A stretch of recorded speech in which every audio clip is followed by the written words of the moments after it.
پێش 20 ساڵ لە دوکانێکی بچووک دەستی پێکردووم. ئەو کات بەیانیان تەنها چەند خواردنێکی سادەی پێشکەش بە میوانەکانی دەکرد. وەستا ڕەمەزانی چێشتلێنەر تایبەتمەندی چێشتخانەکەی وەستا ڕەمەزان تام و بۆنی خواردنە کوردەواریەکانە.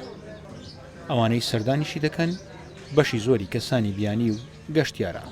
بیانیش ئەزنەبیمان زۆر دێ بەخوای گەورە ئەزنەبی دێتە ئەو مەطعەمەی مەتەمەشە ئەو دار و بەردێ دەکات دەرێ ئەوە زەوەکی خۆشی کوردەواری مەسەلەن بۆ نمونە ئەو ڕۆژە سەفیری فەڵەستین هاتێورکانە زەوقەکی زۆری خۆشی لێوگەت هەتا سێ سال زاری کەش سەفیریش توە زۆر دێنەکەنەمە بەواسطەی سەفیری فەڵەستین.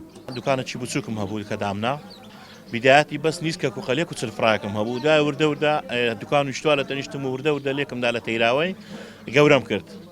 لەخوای بەزیاد لە ئیشەکەی خۆشم ڕازیم و زۆر سەرکەوتوو بووین الحەمدوللا. وردە ئیشەکەمان تەشەنە پێخست وتمان بە خواردنی کوردەواری لەگەڵ ئەو خواردانە دانێن بۆ نمونە عەلەشیشە قازە کەڵەبابە مریشکە سۆرە.